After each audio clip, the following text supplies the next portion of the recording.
坐在 i7 的后座呢，就让我想起了我第一次坐飞机的 Business Class 商务舱。以前坐 Economy Class 的时候呢，你就觉得飞机就是这样子而已，就是你坐直直，然后你可以调整这个椅背然后前面给你一个餐盘托盘，吃东西吃完了就跟它收回去，然后有一个小小个的荧幕，就是这样子。不管你飞2个小时，你飞5个小时你飞10个小时，你就是这样子。所以你会觉得腰酸，你会觉得不舒服，是因为你能够调的东西不多。那这个 i7 它之所以像是 Business Class 或者是 Economy Class、Premium Economy Class 的地方就在于呢，在这个副驾驶的后面呢，它的椅子就有给你这个功能，你可以去调整它的这个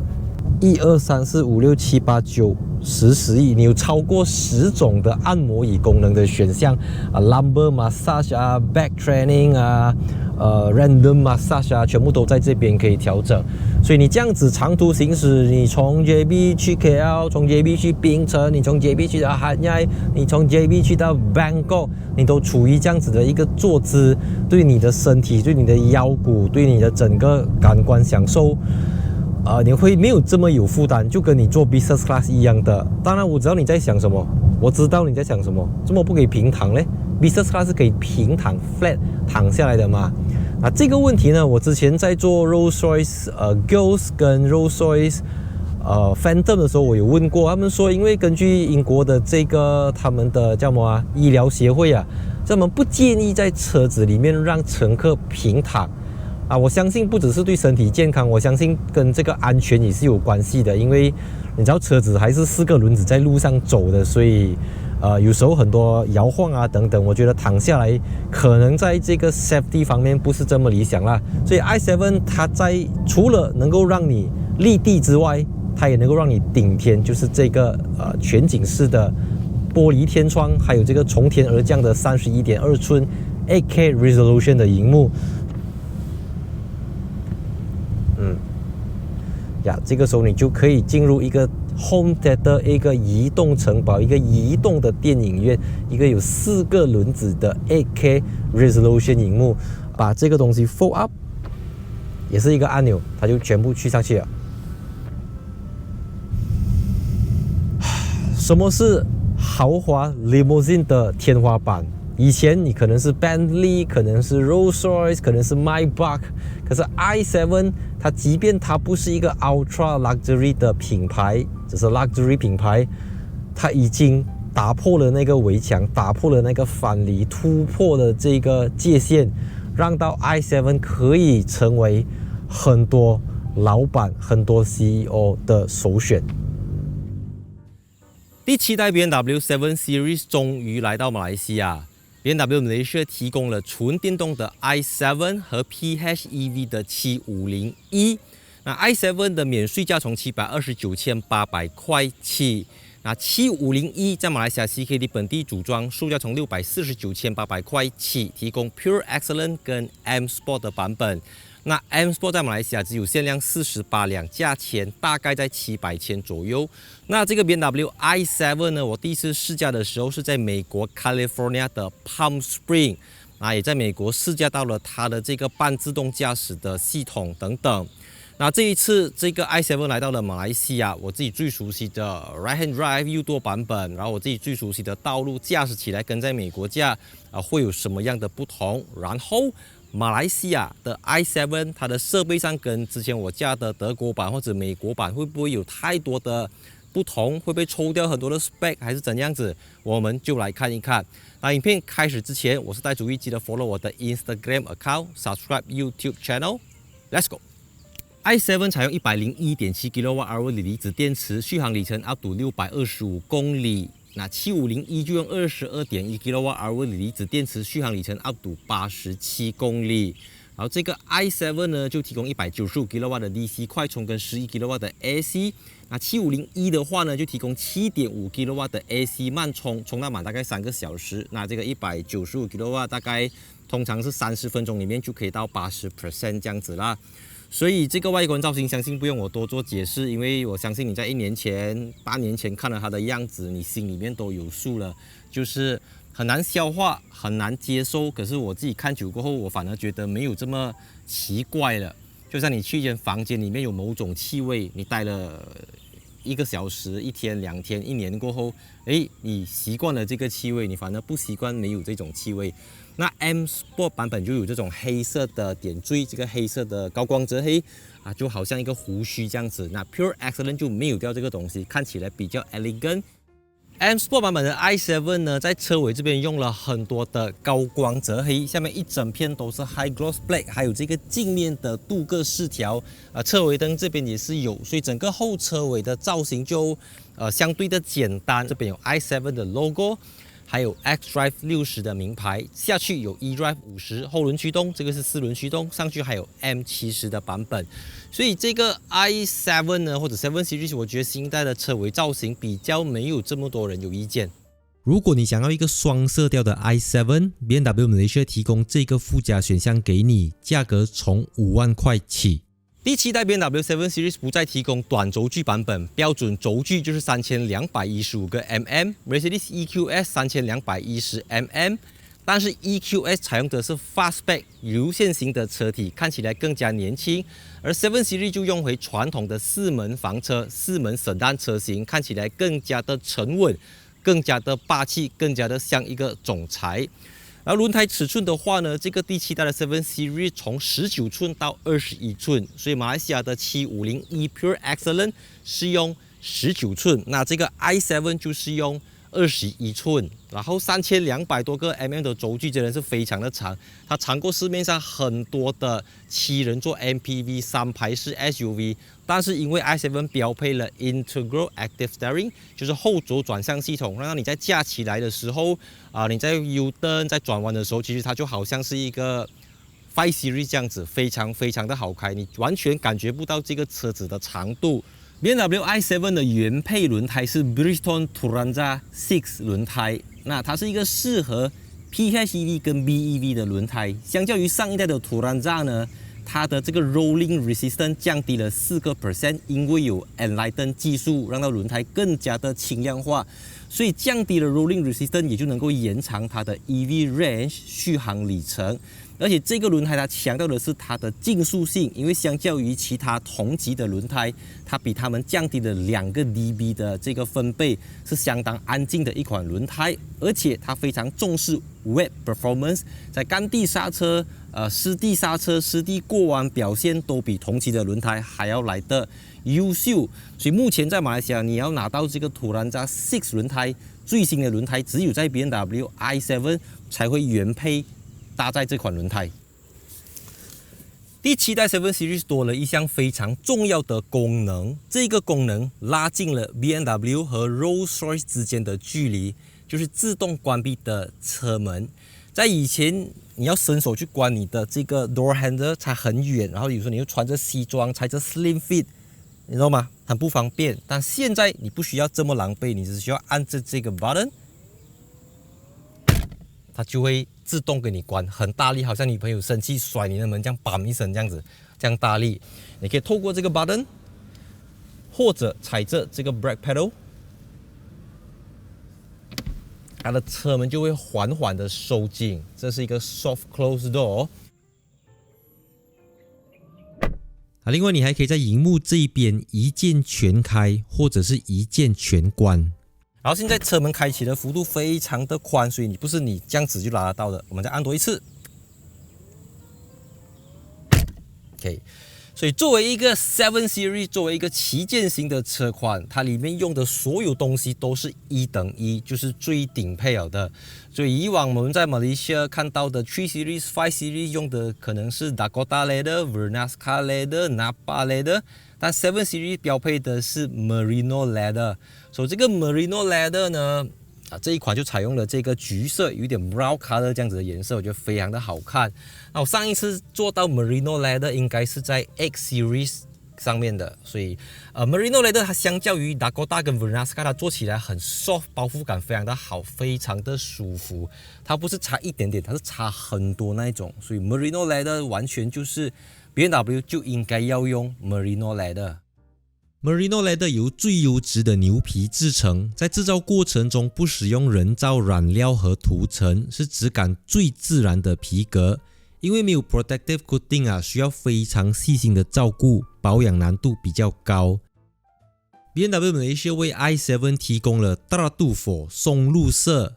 Amarone 酒红色、白色或黑色的 Merino Leather， 7501只有 Tartufo 松露色和黑色。i7 M Sport 的中控台用了黑色的 Fine Wood Trim， 搭配 M Signature 的饰条， Crafted Clarity 水晶镶嵌组件，水晶旋钮，水晶排挡杆，水晶的 Volume Button， 还有水晶切割玻璃的中控台饰板，在夜晚的时候特别璀璨夺目。另外，大马版 i7 标配了 M Sport 方向盘。然后还有一个相当反人类的设计，就是你要开 glove box 没有 button， 你要按这个 button， 关就这样子关 ，OK， 所以这个也有点多余啦。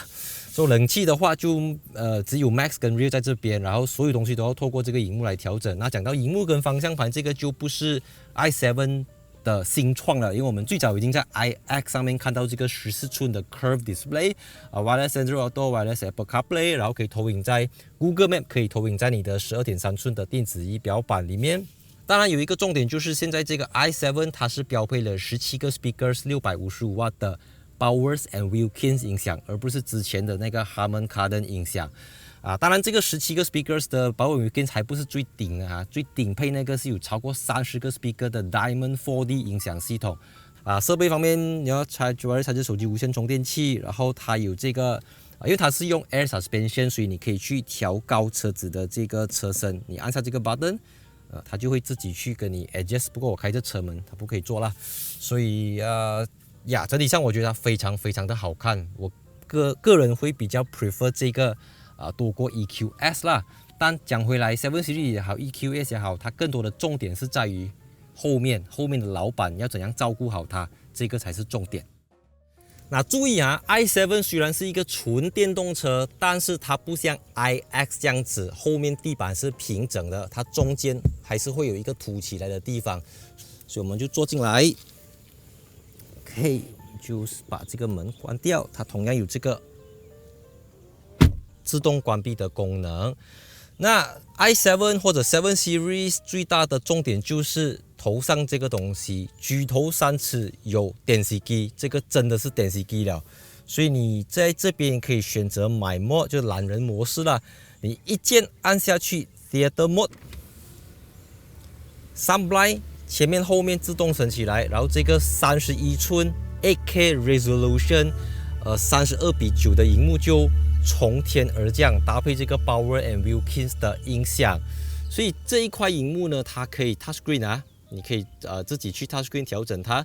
然后它后面呢是给你用这个 HDMI 的 DV stick， 所以现在后面这个放的是另外一个牌子的东西，而不是像我之前在美国还是欧洲，他们就用 Amazon Fire TV 是 built in 了的，所以这个 DV stick 在马来西亚你需要自己去找这样子啦。所以当你要接 PS5 也是可以啦，我的意思是。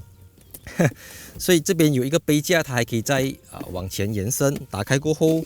它的 remote control 在这边，所以你可以在这边看 Netflix， 就是一个 DV box 能够做到的事情，它都可以，因为它支援 HDMI 的这个 port 这样子，所以你要看 YouTube， 你要看 Netflix， 你要看全部东西它都可以。然后你让它关上去，你可以按这个 button， 你也可以透过这个 fold up，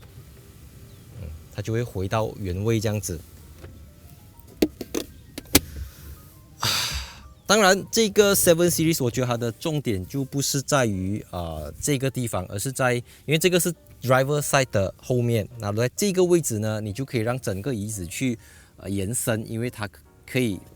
座椅的底部可以去调上来这样子，所以这个才是真正的一个 massage seat， 一个天翁椅这样子的感觉。这个 BMW Executive Lounge 的 setup 需要花一点点时间。首先，副驾驶的座椅会往前移动，接着椅背再慢慢的往前倾倒，确保不会阻挡到司机看左边的 side mirror。这个时候已经接近30秒，你把脚抬上去，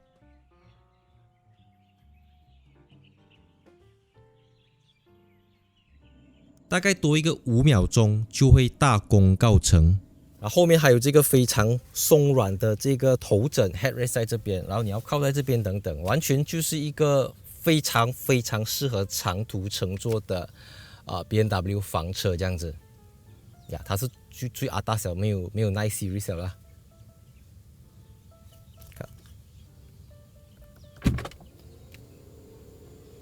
OK，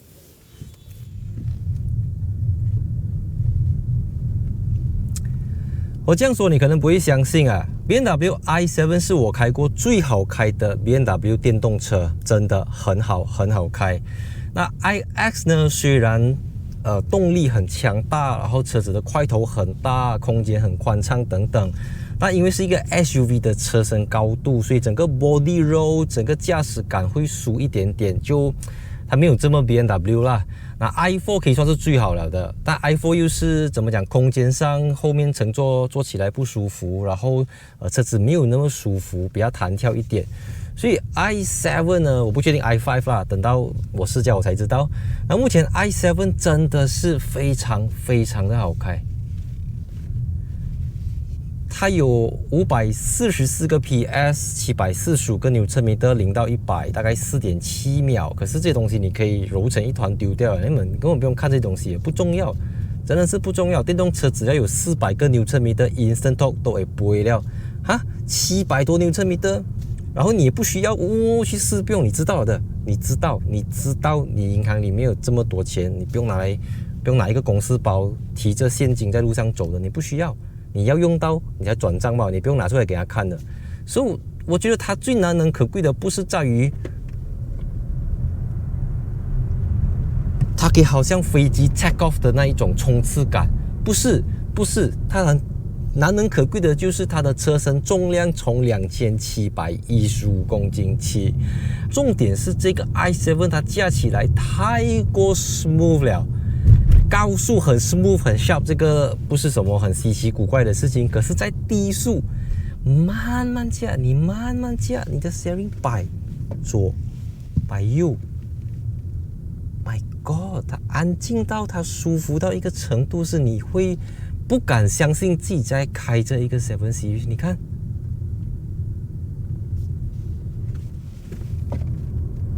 所以我觉得 i7 搭配这个21寸的轮圈，我觉得是 21寸的轮胎是相当大的。可是我真的要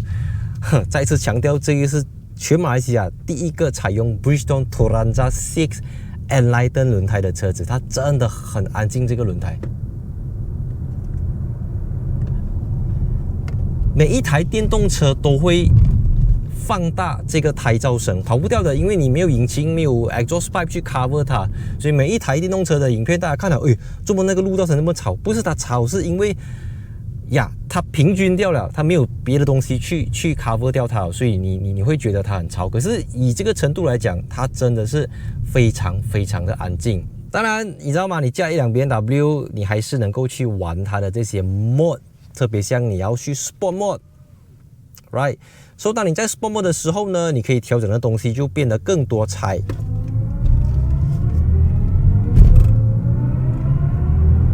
My God，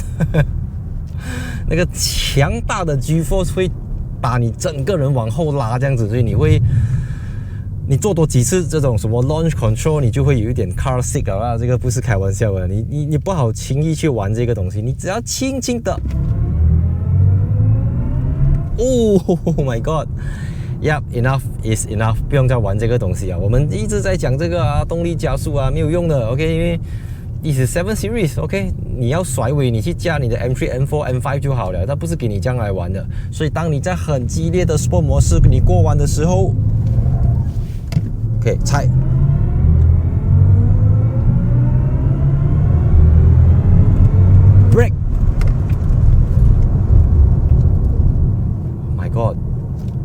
My God， 因为锂离子电池是放在座椅底下嘛，车身底部，所以当你在 brake 的时候呢，它的重心是往下去压，它不会有那一种感觉，你懂吗？你整个人是很 smooth， 很沉稳，真的很从容，很淡定。我们现在就切换到 Expressive Mode。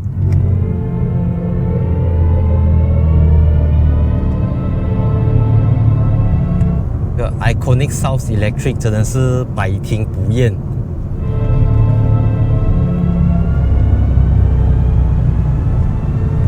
看，哇，这些路面的小碎、小石、小沙、小灯、小坑，完全与你无关。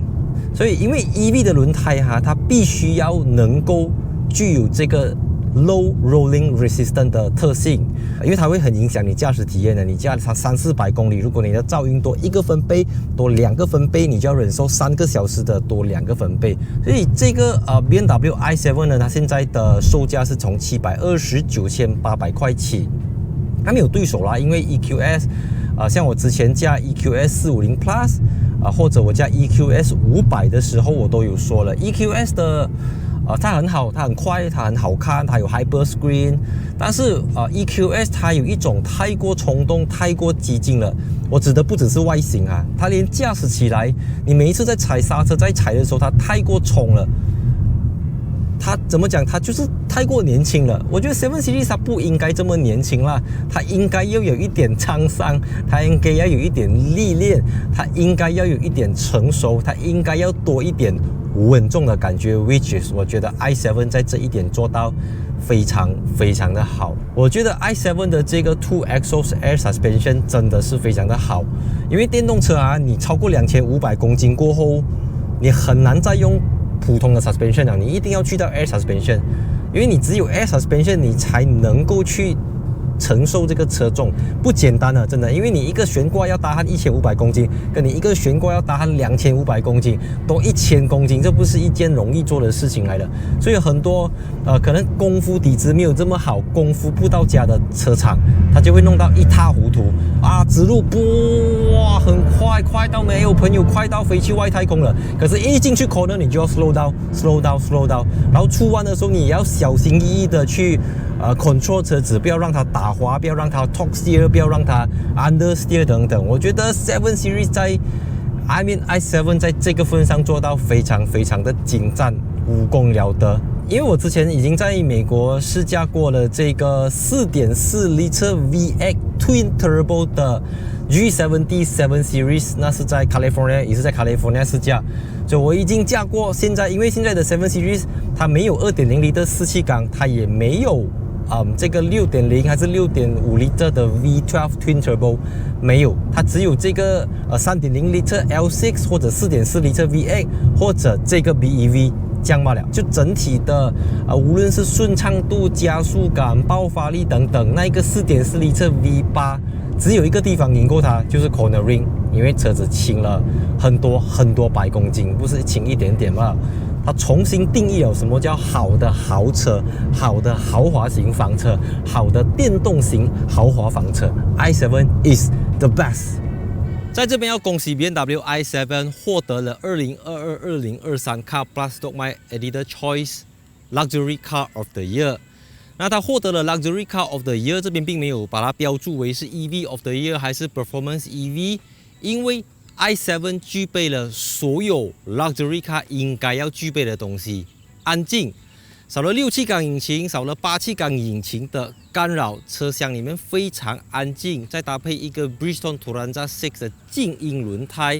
然后整体的车身做工用料，它的整个密合性、密封性做到非常非常的好。电动车其实就是一个 game changer， 但因为 i7 主打的是 premium luxury， 它又在这个 game changer 上面变成 luxury 的 game changer。所以目前来讲，在马来西亚的销售量非常的好，在美国、在中国的销售量都非常非常的稳健，这是一件相当不容易的事情，因为我们从 ICE 迈入到 BEV， 很多的这一些老品牌都会水土不服，可是 BMW 尽可能的在跟这个 CATL 宁德时代的紧密合作之下，它有自己的一套这个 battery 的 recipe， 自己的一套配方，再搭配这个 CATL 的技术等等，让到这个 BMW i7 的动力系统呢也被放在了 Rolls-Royce Spectre 上面，所以i7 它获得的这个成功，我觉得是压倒性的。电动车真的可以改变很多东西，所以 i7 当之无愧 Luxury Car of the Year。 BMW open the door. BMW close the door. BMW. Wow, down the side. Wow.